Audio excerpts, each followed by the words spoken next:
Congratulations. Please give us account of what you saw in the 90 minutes plus. Good afternoon to everyone. I think we started the game quite well. Just when we thought we had control of the game, we considered a goal that I think we lacked a bit of focus at that stage. I have not looked at it again, but what I saw, I thought Ranga was in between my centre backs, and I don't know how it happened because the expectation would have been to at least have one behind him. And it was unfortunate for us to concede that early goal. But like I always say, every cloud has a silver lining, because it is also nice to get a dress rehearsal of a game like this where you are trailing against such a big crowd, against a team that is also doing well at that time, but you are able to keep your feet on the ground. Because I think immediately after we conceded, we then took control of the game again and exploited a lot of possibilities in between the lines. But I think the moment we started to use our width, that's when the game started to open up. I think Tesh is the one who created the first moments with runs on the outside and forcing Miguel into a foul, and Tapel on the other side. Then we had Ike was consistently a threat behind their defense, and that's when we started to look like we can score anytime. And fortunately, we managed to score what I think were very, very good goals from very good movements and dominance at that time. Then the second half, I think we also started quite well, but now we were forced into too many shapes and systems because the opposition was beginning to throw everything. They are a team that relies on their fullbacks and their wingers to put balls into the box.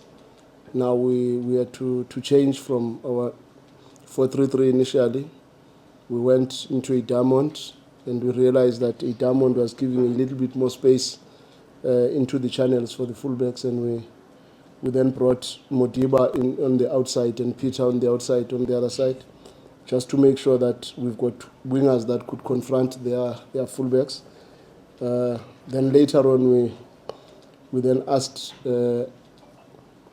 Peter to sit with their six instead of going to the centre backs. There were moments where Marcelo was caught out of position because at that time we were suffering. They were bombarding us with a lot of diagonal balls and balls into the box. But I think the team responded very well. We managed to, at the end, we decided to bring another centre-back to make sure that at least we've got three in the heart. And now at that stage, we were thinking if there was any way they could get a goal, possibly it could be a set piece. Our thinking now was around making sure that we've got the right numbers to take care of their aerial strength, because they are also proving to be a very strong team on set pieces. And I think that's how the game could be summarized. Thank you, Coach. Mike is roving. Your name of your media house, and the question. You are on timer. Will be done in the next 15 minutes. Coach, starting with you. Coach, from the SB Times, Rivaldo puts here in the sixth role today. It's not quite the same as Tebogo Mokoena, not as dynamic. But he had a great game. But how does he change your system? Because he's obviously not the same type of player.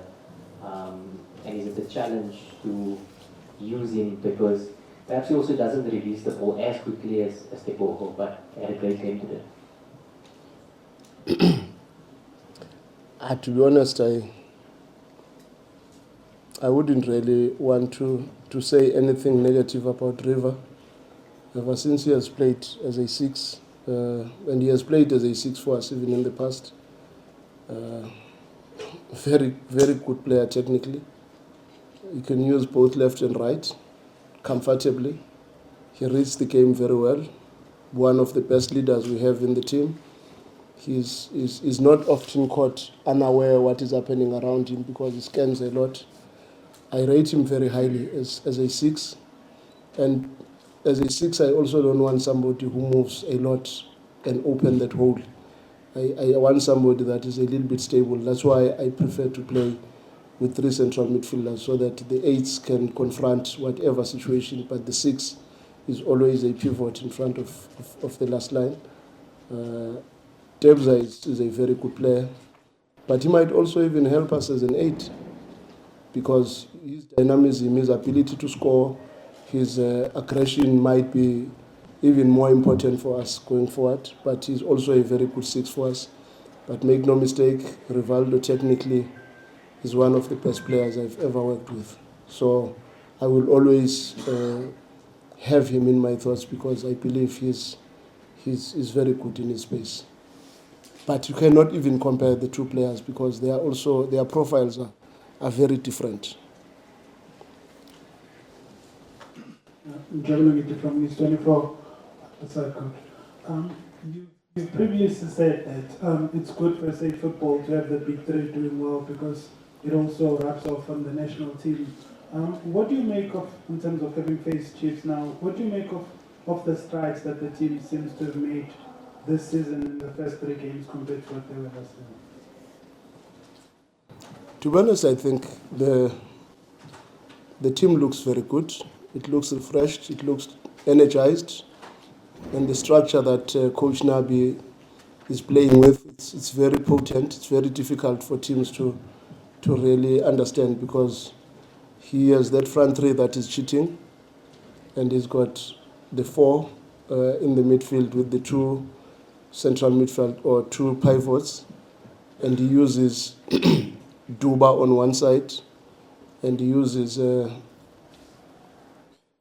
the front 3 up there, and Frosler would push a little bit.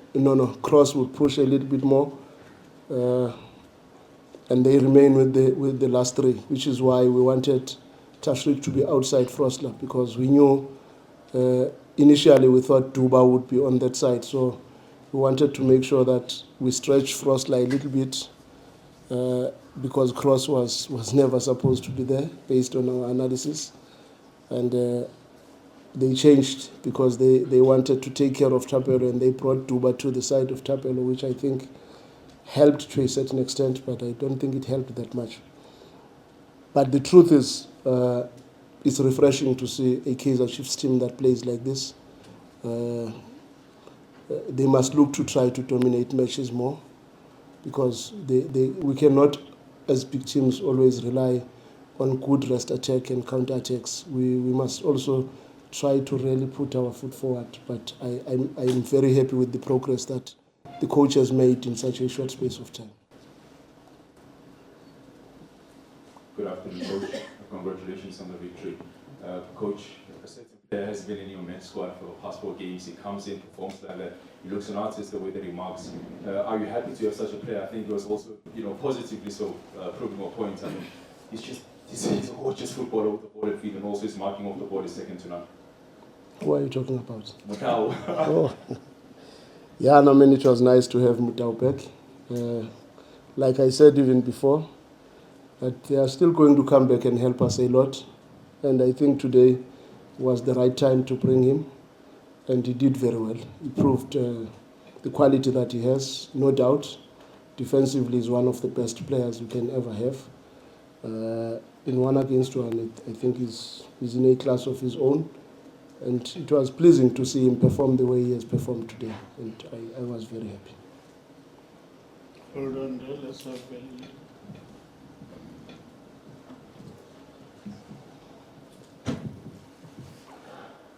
Evening, Coach. Bello from SABC here. Congratulations on the victory, Coach. There was a moment where I saw Ronwen there. I think he was giving a pep talk, but also maybe instruction or just correcting or giving advice. Tiwani and Lebusa joining in as well. Is that maybe one of the things that also helps you to have so many leaders in this team, and maybe just the importance of Roman looking at the super saves that he made here to keep the team in the game? Hold on there, let's have Belly. Evening, Coach. Bello from SABC here. Congratulations on the victory, Coach. There was a moment where I saw Ronwen there. I think he was giving a pep talk, but also maybe instruction or just correcting or giving advice. Tiwani and Lebusa joining in as well. Is that maybe one of the things that also helps you to have so many leaders in this team, and maybe just the importance of Roman looking at the super saves that he made here to keep the team in the game? No, it's a very good point what you're saying.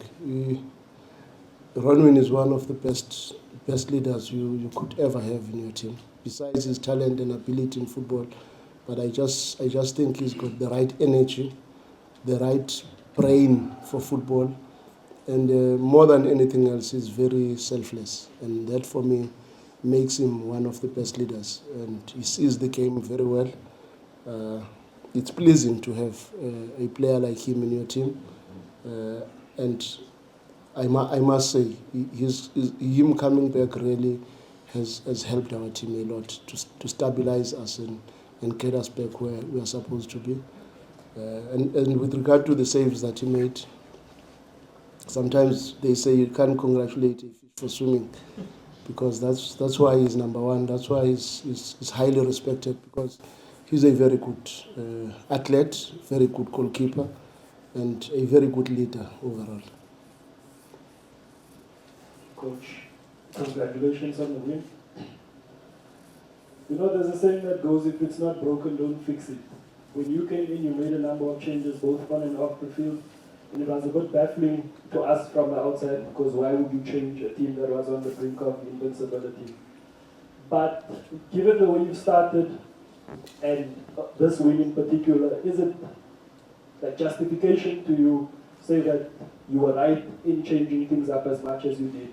Does it give you that feel-good factor to know that you are on the right track and you are vindicated in your decision? I think it was ignorance from the beginning to think that we have changed anything, because I think we added, we did not change anything. And sometimes when in a society where people jump into conclusions before they even ask, you end up having situations where people think there is something that has happened and yet there is nothing. Because the truth was, we wanted to improve the speed of play, because we were a team that was not strong on transitions. We were a team that was not strong on break attacks. We were a team that did not have maximum width, and we had to improve those aspects because they are fundamentally important to the success of any football club. And because our society has got a lot of people that jump into conclusions and they don't even bother to ask so that they have answers. They immediately use their pen and paper to write whatever they like. So I don't even think I'm vindicated, because I've never changed anything. I've added. I've been in this institution for so many years, and I know what has gone right, what has gone wrong, and I know areas that need to be improved, and also commend the good work that my predecessor did, because there was a lot of work that Rulani did, which is good and is helping the same club that is there now. And if I was stupid or ignorant or having a low self-esteem, then I would go the direction of wanting to change and bring my own things. But I never had that mind, and it was baffling to hear people talking the way they talked. Same direction, coach. What did you make of your team's control, especially in the second half? I think maybe the last 35, especially of Temba and Lucas. And in terms of Kaizer Chiefs, how positive they were towards the dying stages. Is that something that maybe caught you off guard, surprised you, given when you look at the first two matches where they were very, very strong in the first half, but not so much in the second half?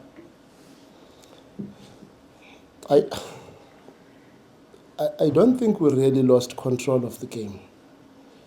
But it's just that there were moments where we got rattled, because they were not a team that plays a lot and shifts us and moves us from one side to the other. But they were a team that was forever looking for that run behind the defense, or that diagonal ball into the box, or that cross, and that, to a certain extent, made them to gain territory, because now they were trying to be as close as possible to the box, which is why I said we had to try and come up with strategies to deal with the double wide of the winger and the fullback that they were bringing, because if the winger could not play the ball into the box, then he brings it back to the fullback and the fullback puts it in. And that is how they played. But even the way they played, I do believe if we were precise enough, we could have caught them nicely with some very good counterattacks. We are unfortunate not to utilize the moments we got, because I think we got very good moments that could have just killed the game off. But because they kept the momentum and the scoreline was only one goal up, now you have to tread carefully as a coach and say, in your mind, there should also be an element of thinking of closing it. And that's what we thought in the latter stages when we even brought Rushin to say, because now this game is clumsy, we rather look at possibilities of closing it, because on set pieces they might cause us a lot of harm. Last one, closing as well. Okay. Coach Manqoba, you don't play again, if I'm not mistaken, until after the FIFA break. How do you sort of, kill that time? Because it feels again stop-start when you are picking up that momentum again. No, we'll try to have some friendly matches in between. It's a bit unfortunate, because we did think it would have helped us to play in the week of the Nedbank Cup final, so as to alleviate pressure on our side. But unfortunately, it did not happen. But we also use these FIFA breaks to give our players a little bit of a breather, because we know the schedule ahead is going to be very tough. But we will have to play at least 2 friendlies. Congratulations, Mamelodi Sundowns, Coach Manqoba. Thanks, members of the media. We end